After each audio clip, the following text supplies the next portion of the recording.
one summer, a cousin of mine from Manila would visit. And we would do those phone pranks. And one time we did this prank with Larry Brill. We are heroes and dreamers. We are restless believers, stronger than ever. Never say never. Don't look back now. Don't look back now. Oh, I also have one more thing about Meg, just to add. So Meg and I used to be enemies, or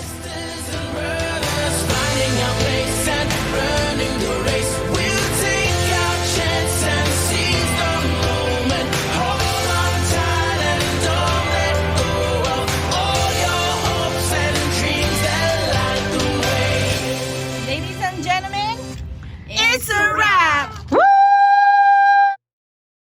We are heroes and dreamers. We are restless believers. And this episode, we are going to discuss technology or the lack of. So back when we were teeny bitty tiny people, we did have run-ins into our own technology that were available to us. So I'm going to really actually start with the question, what was the hottest trend that you really enjoyed when it comes to technology? And it's okay if your answers are the same. I'm pretty sure your experiences are different, but some of us had access to some toys, some gadgets that became trendy within our batchmates, within our class. And some of us didn't have that. I know I didn't. And so I want to start with, actually raise your hand if you want to start. Anyone? Oh, Meg, Maggie, yeah, go. Meg, that's it. Meg. are you just stretching, or are you stretching, Meg? She said, You're it. Okay, Meg, tell us about your experience with technology. What was the hottest trend that you remember back when we were so young? I remember playing brick game. It's like Tetris. That's what we call the game. The Tetris is the game, but brick game is like the gadget. I played that and also Game Boy. I remember my mom bought me a Game Boy. I had the Tetris cartridge game and it's like Looney Tunes. Yes, Looney Tunes and those two cartridges, the two games. So I enjoyed playing those video games. Okay. Anyone else have any technology trend that you are still excited to think back to that day? First of all, I agree with the brick games. That's really giving me a throwback right now because I love Tetris. It's hilarious how much I love Tetris. Like every time, even like when I do grocery shopping and then I come home, I tell Lee, I said, don't put the groceries in the refrigerator. Let me put it because I want to play Tetris. That's how much I love. I feel like fitting, food inside the refrigerator is like a game of Tetris for me. So anyway, all that aside, my favorite one was the Walkman. I love the Walkman just because I love listening to music, and I think it was just really cool. I remember my Walkman being this big, bright yellow thing, and you put your cassette tape there, and then later on it changed into like your compact disc. So it's kind of still like the Walkman, but it's a compact disc version now, and you carry it along with you, and you get to like listen to your music anytime. So I loved it. What about you, Joy? Well, my favorite growing up is watching movies via Betamax, which is the first version, and then it did upgraded to VHS. So Betamax, VHS. So that's the size. It's smaller to bigger.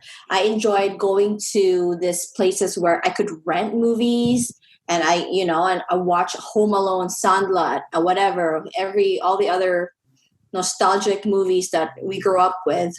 I enjoyed watching that. Replay would take forever. If you want to rewatch the movie, you have a rewinder. Okay, it's a little gadget where you put this whole movie or tape or whatever. Tape, yeah. Plug that in there, click it down, and then play a game. It takes another hour to rewind that stuff, and then you get so excited, and then you have to clean the Betamax because there are dusts inside. So you kind of blow into it just to clean it, So I enjoyed that whole process of just watching a movie. Now you just sit down, click. But they did not know back in the day. There's steps struggle 1, 2, 3, 4, 5.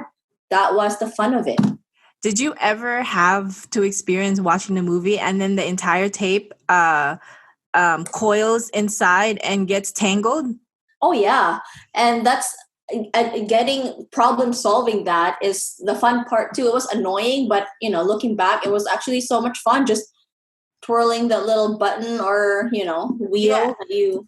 I remember that, sometimes I think our Betamax or it was the VHS was so outdated. I think that it always, we called it like it eats the tape, right? So like the tape or the film gets tangled in there. And I remember like getting frustrated. I'll pull it out.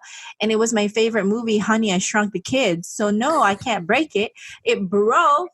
So wherever it broke, I had to like really carefully tape it and then rewind it back so it won't go, it won't play through that tape part. I don't know how we survived, but we did. But what about you, Pao? What was some technology trends you remember growing up that you used a lot? I think everybody loves to play video games. So for me, it's the family computer, the Super Mario. So up until now, I still love it. I would see it in the malls. They're selling it and I wanted to buy.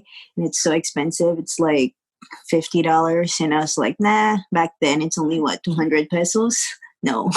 But yeah, the Super Mario, I still love it. I would see my kids play games now. They have Nintendo Switch Lite and all that. The go-kart, it's nothing.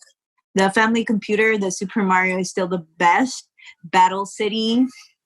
What else? Galaga. Was it Nintendo? No, Nintendo is the next one from family computer. So yeah, those are the gadgets that I enjoy playing. And if given a chance, I would still want to have one up until now. Yeah. It's fun. Yeah. So growing up and going to an all Catholic, private, all girls school, a lot of the things weren't really allowed. We weren't supposed to bring those toys, to school. We weren't supposed to wear makeup to school. Some of us try to do like little clear mascaras. We weren't supposed to wear nail polish. But for some reason, a lot of us had that little toy called the Tamaguchi. Did you guys have the Tamaguchi? Mm-hmm. Did anyone? Yeah. I did. It was expensive for me. I didn't have it. I think I just played with other people's Tamaguchi. But Meg, did you have one? Yeah. No.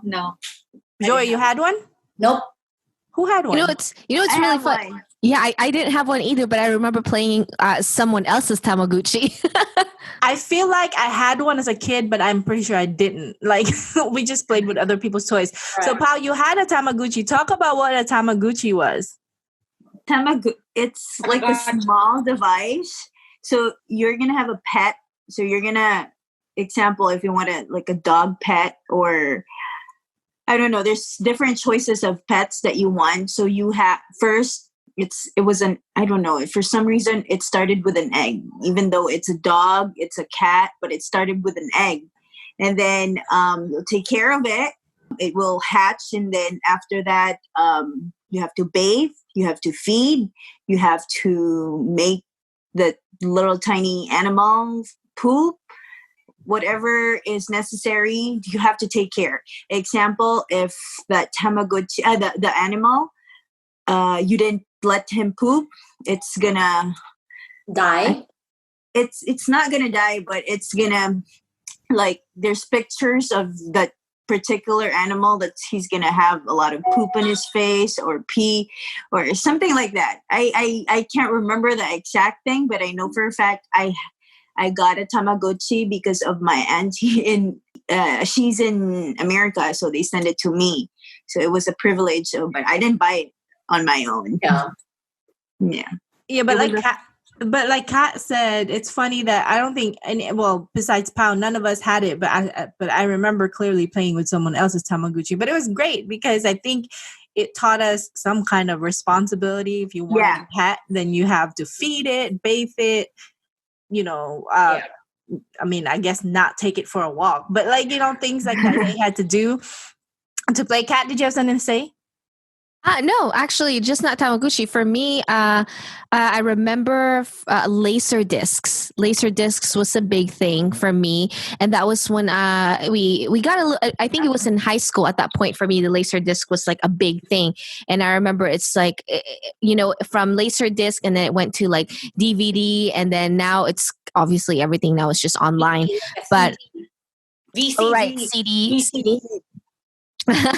And I remember that because my parents went here and they love movies, they actually sent home a bunch of like VHS and Betamax, and we actually had like a little like home business. So I remember our house, we had like a little area where it's just all VHS and Betamax tapes, like the entire wall is that.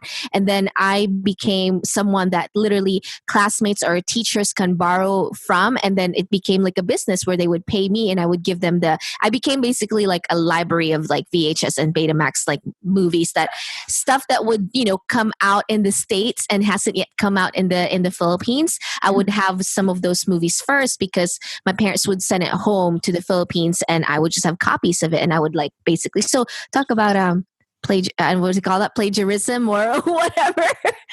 In other words, bootleg. There you go. What was that, Meg? Piracy. Yeah. But was it bootleg though, or were your parents sending you the actual DVD? They were sending us the actual like tape, like they would buy the actual like VHS copy here, but then you can make copies of that. So then we would make multiple copies of that and basically rent it out. There you go. You gotta do what you gotta do, right? That young entrepreneur in you was there the entire time. Yeah. So when we were kids, we had the rotary dial phone. You still had to turn that thing around to make a phone call. And I don't really remember when we started to have sort of like a digital phone. But does anyone else remember like just when you're on a summer day, because it was summer when we're usually bored, just dialing random numbers, and like if someone on the other side answers and they sound like a hot guy, would just start talking to them. I don't know if you guys did that, but was that only you? Well, yeah, was it only me? Oh, dang. But me and my cousin would do that. We would take the phone into my room because, the cord is really long. We just start dialing phone numbers. If it seemed like a young guy that we could just, we're looking for so-and-so, a wrong number. Oh, wrong number, really? Like you just start like having a conversation. Did you ever meet any of those guys? I don't remember. I mean, if I did, I don't remember. Yeah. And I definitely would tell you if I did, but I think it was just out of boredom. And Meg had something to say, right? Sorry. I did. We did the same thing with my cousins. Actually, one summer, a cousin of mine from Manila would visit, and we would do those phone pranks. And one time, we did this prank with Larry Brill. Shout out to Larry. Shout out to Larry Brill. Yeah, so we did this prank with him, and my cousin talked to him because she was, Were you into Larry Brill then? No, not me. But we were like making fun, and because she was from Manila, so she would talk in Tagalog. So we kind of like played and made fun and did this prank call with Larry Brill. I don't know. It's a random story. And for those who are listening who have no idea who Larry Brill Brill is. Mind you, number one, we went to an all-girls school, but in elementary, some boys were allowed. Like I want to say like no more than 10 in a class, maybe even less than that. And Larry was one of those. So boys were allowed only up to 6th grade. And then after that, they have to transfer to a different school because no boys were allowed. So can someone please describe who Larry Brill is? Larry Brill is like the jock, basically. You know, he's like this, like, you know, in our eyes, I guess, I don't know. I thought he was good looking. Yeah, he was tall. He was look quite Filipino. Yeah, he's like, we call it MESTIZO. Yeah. Like half, you know, like not all, like, I don't know if he's fully blooded like Filipino, but he looks like half. So especially in our culture, you know, when you're like mestiza, meaning half bred, you're considered like obviously like good looking, pretty or good looking or whatever. Sorry, Joy, did you have something to say about Larry Brill? You want to give him another shout out? Okay. We have to tell him to listen to this episode because you know, his ears are probably burning from us saying his full name on this episode. But you know what? He's a gym instructor now. Oh, well, there you go. He totally love this. He should promote this episode for sure. Yeah. So random. Super random. Yeah. He didn't give us a disclaimer, by the way, to use his, permission to use his name. Well, if he's a gym instructor, I think that he'll like it. So we talked about Tamaguchis, Game Boys, Tetris, VHS, Betamax. All of that stuff were kind of a mix of everything that we played with as young ladies. But going into high school, we didn't really have cell phones. Did you? Did anyone have any cell phone? I think we started when we were second year high school. Yeah. First year. Junior for me. Which is what year? Not to age us, but I'd like to put a timeline. 1998. 1998, 97, 98? 1997, I believe, because we graduated high school 2000. So it started 1997, 89, yeah. So about 97, 98, cell phones started to kind of, appear in our households. But I never had a cell phone while I was there. And so talk to us about how did our parents got a hold of us? Like, how did we know it's time to come home? What was, I have to think back for myself too. I know when my parents weren't around, when they were in the US, there was about a period of 4 to 6 months that my dad had one of my auntie live with us. And she was very notorious, and like she was a chain smoker. She would just wait right on the gate, and 6 o'clock comes around. Her rule is like, if it starts getting dark, I have to head home. But there are a couple of times where I have so much fun hanging out with some friends, either it's with you guys or other batchmates, that I lose track of time. But she would just be so mad at me for coming home. And I think that was one of the biggest challenges, is that they cannot get a hold of us wherever we are, right? They'd have to actually know the landline of the house that we're going to be at in order to, get a hold of us. But if we're out and about, there are a lot of times where we were practicing cheerleading or dancing, anything like that, and we were out late. What was you guys' memories of how our parents got a hold of us? Or how did you know it was time to go home? I think for me, it was more like, if I am going to a friend's house, my parents know their phone number to their landline. So, if I didn't come home at the particular time, or not my parents actually, because they weren't there at that time anymore, but my grandparents and my aunt, then they would call the landline for that particular friend. And if we were out and about, like doing the cheerleading and whatnot, it was always prearranged before, like, how am I going to go home? So like, if they knew that, let's say Pao is going to drop me off to my house, then they know to follow up with Pao's like household, their landline, if I didn't make it home at a certain time, or they would pick me up, like we just knew that, there's just, it's more of like this is your schedule and we stick to it kind of thing. And then also back in the day, you know, because we don't have cell phones, we do have watches, you know, like I remember I had a watch, you know, growing up, and that's kind of like, oh yeah, that's the timekeeper obviously for us. But yeah, that's how I kind of knew how to go home. Anyone else want to share? Meg, No, do you ever get trouble for going home later than you should be? Meg was a good girl. I was. Oh, keyword was. Just kidding. Still But- is. Yeah, so Pao, did you have a cell phone when cell phones were around? Yeah. When I was in first year high school, it was given to me by my cousin. She gave it to me, but I would just use it for text or to call. But during that time, it's not that famous yet, and it's free. Text is free. Calls are free. The beginning. Then they charged at some point. And then it started. I know for a fact my cell phone, I don't usually use it that much, but I would let Monica Torre borrow it so she can text with CJ. her husband now, CJ. What? Yeah. I would like, oh, you can have it for 3 nights. Go ahead. For 3 Yeah. nights. Well, that's cool. Joy, did you have a cell phone, Joy? I did junior year, third year high school.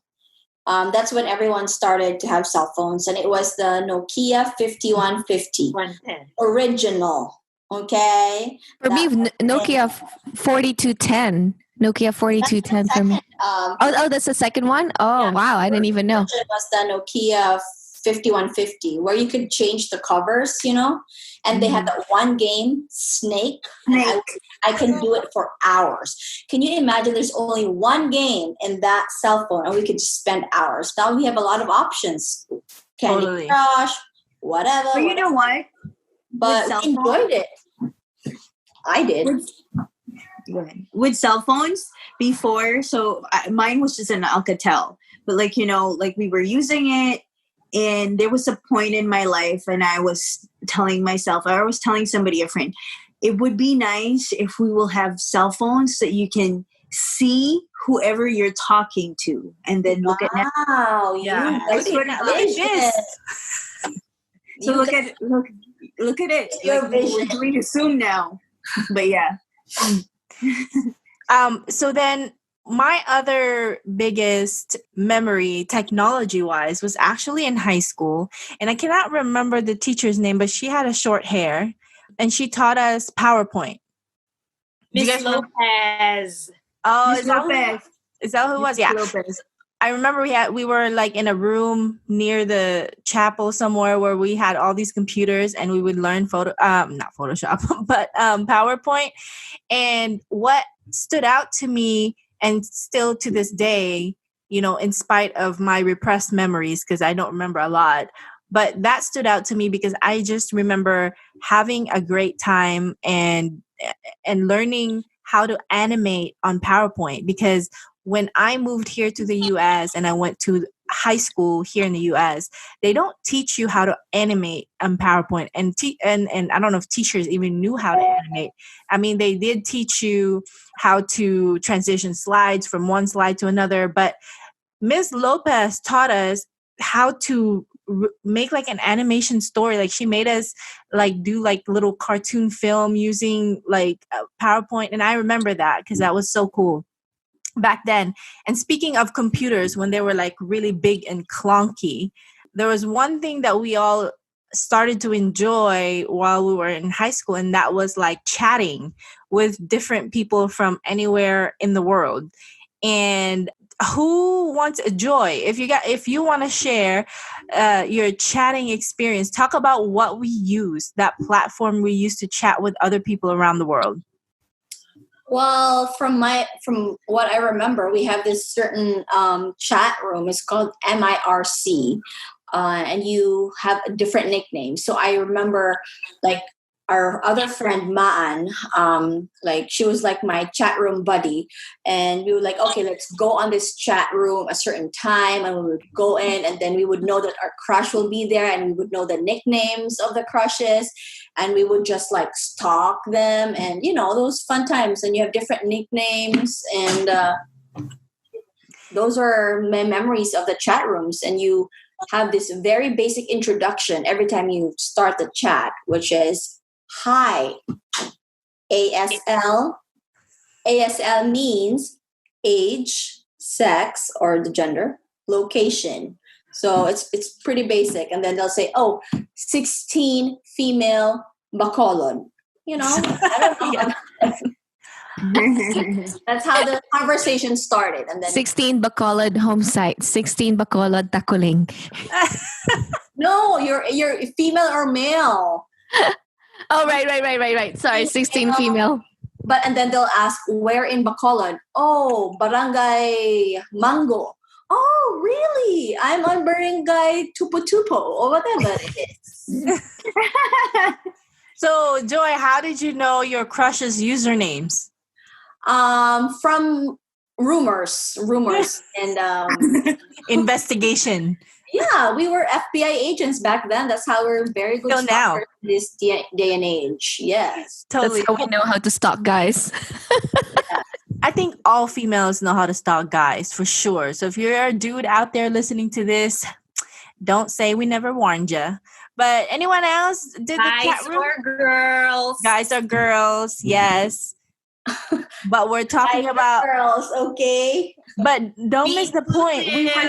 No, yes, exactly. So, Meg, did you have any chat room stories?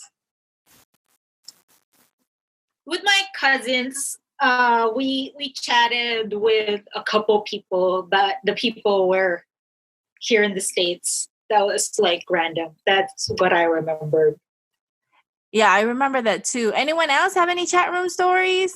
I don't have chat room stories, but I have game room stories. Well, this was now in college, it's still technology, still in the Philippines, still back in the day. But my game room stories were Counter-Strike. So we would all, I went to a university called ATENEO in Manila, and right across the street from that school are like a bunch of game rooms. And basically in our breaks, we would all flock to that game room. And, it's just full of computers, and you play Counter-Strike. And it's like, it's dark, and it's loud, and everybody's like yelling fire in the hole, for the most part there's not a lot of girls who do it. It's usually like all guys, but like I don't know, I just really loved that game, and so I would go there and then we would play Counter-Strike. That was kind of my memory of gaming. Oh, nice. So wait, do you go to a cafe to do this, or you just in your own home? Yeah, it's a game room cafe. Yeah, so it's basically you pay per the hour. Well, for us, if you have like, an hour lunch break, we'd pay for like 45 minutes and give 15 minutes to walk back and forth to cross the street to go back to school. Yeah, and that's another thing. The internet cafe was really popular at some point, and I just briefly remembered it before I moved here in the U.S. because I moved in the U.S. when I was 16, around like 1999. And just maybe a year or two before that, the internet cafe started to really become popular because a lot of us can't afford to get a computer. I don't think I even knew how to get a computer back in the day. I just thought that you'd have to go to a cafe to access a computer. And some friends did have computers. And I remember like Joy mentioned Ma'an, that's usually when we spend time at when I spend time at her house, because she has a computer. We go in the chat rooms and play and stuff like that. So, but speaking of technology, our high school years and even our elementary years were very chill. We had some type of technology to entertain us, but most of the time we were literally playing like with each other. And so what do you think would it have been like if we had social media in high school? Ooh. I think it's a little hard to tell because you don't really know, because you don't know, you don't know what it would have been like. But I think that for me, just seeing how kids now interact with each other and like there's so much screen time. Obviously the physical connection there is lost. I think for me, the difference would have been giving up the childhood street games. That would be the difference for me, because I remember growing up, one of the fondest memories is like, during lunchtime, we would have cops and robbers, and we would have all these fun games like Chinese garter and 10-20 and all these things. And then Jackstone, like you sit on the floor and you play with these, balls with like the little balls. You play with those little stars. And Meg, don't be spinning your head, Meg. I said it. So anyway, I think that the thing that I would just look back on is that if we had so much technology, we wouldn't have a lot of like the childhood games, Too Big to Begin I, which is for another. We'll talk about childhood games, I guess for another episode or whatever. But Tumba Patis and Panagoy, all these things, hide and seek is Panagoy. So yeah, that's a good point. Actually, yeah, we would have totally have to give up something else if we had social media. In economics, they call that the opportunity cost. What is the cost to give something else for another thing? And so if we had social media in high school, it would have been another form of, I guess, like popularity contest, right? And or even bullying. And so what are you guys' thoughts, Joy or Meg or Pao, of, how high school would have been different had we had social media back then? Joy? I don't know. I mean, growing up in an all-girls school, now, can you imagine if you have Instagram and you're in the corridor in the hallway and all of us are on our phones and be like, getting all so pretty and doing all these selfies. And if Instagram was available then, I don't know, because already physical competition back then is, very apparent. But it's probably even going to be more, insecurities is going to skyrocket. I mean, right. All of us are going to compare each other more. I think it's going to be worse, in my opinion. Like, I'll be super insecure seeing everyone's post every day, seeing them at work. I mean, at school and stuff like that. It's a different beast. So, and I don't know. I mean, our school work was it was difficult. The level of difficulty of our schoolwork was like we had a lot of homework. So I don't know how we would have a lot of time for Instagram or Facebook or anything like that. And Meg, what if we had TikTok in high school? Should we do it for Meg this one time? What if we had TikTok, Meg? To go back to Joy's. Sorry, not about TikTok. She's evading the TikTok question. Evading.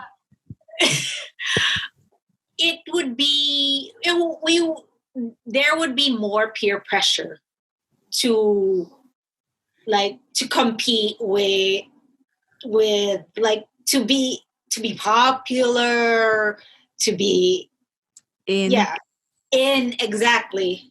Yeah. So even though that we had lots of homework, schoolwork, I bet that even though we had a lot of schoolwork, we would still get into social media.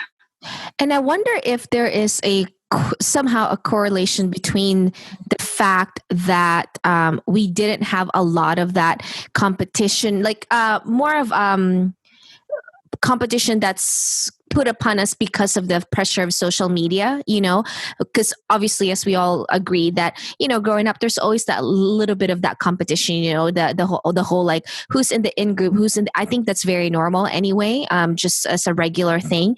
But I wonder if because we didn't have an extra layer of something that fosters that even more, and how that affected the fact that we're still good friends to now. Because imagine if we had all of that insecurities as high school students and we were competing against each other a lot more, I don't know if we would probably be as close of a friends that we are now. I don't know if, again, just as a thought, it just came to me.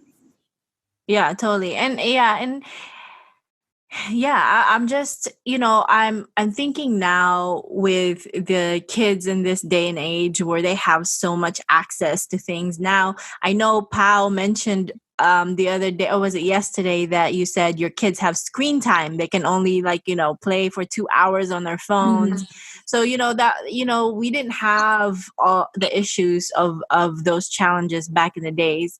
And I think I feel blessed that we lived in the genre and the age that we did, because our generation has been through a lot. I was just reading an article the other day that said, if you were born around the same year we were born, I refuse to say it, no. But we've lived through, first of all of us lived through the third world country. We grew up in a third world country. We all experienced migrating to first world country. And then I was actually here in the United States when 9/11 happened. And as I'm saying that, there's a really loud airplane noise, and I don't know if you can hear this. So hold on. So I actually moved to the United States in 1999, and I was here when 9/11 happened. And then that article also said something about how our generation's just been through different things, because now it's the pandemic and then the racial inequality. And then I know there's a lot of things that happen in between too. And even though I'm thankful that we did not have social media growing up, I'm glad that we have it now, because I think that information is coming to us in a more convenient and faster speed than ever before. Like back then, we wrote letters. When I first moved here, I still have letters from Kat. I don't know if I have all the box of letters. I don't know if my aunt wrote me letters too, but we wrote letters. Maybe we should put that into light one of these days, one of these episodes, because we definitely were talking about boys. So writing the letters and waiting for it to come, the mailing it from US to Philippines to US definitely takes a lot of time. But now there's none of that. There's no need for that. We can see people, like Pau said, she envisioned a time when we would see people that we're talking to on the phone. So I think, I'm thankful definitely that we grew up so simple, a simple life. I think that helps us kind of have a structure for when we have kids, or when you already have kids, because the experiences that you had when you didn't have all that technology. And so I'm just grateful for all of you guys, and I'm grateful that we experienced what we experienced, and we had what we had, and we didn't have what we didn't have. I have a little quick thing about just because you said something about letters, and it just brought back some memory for me. One, yes, I was so surprised when Sweeney one time texted me a photo of a letter that she wrote to me, and I just thought that's amazing, and how you still have it. But also, it's amazing just to see that, wow, like how long we've been friends. It's just really cool.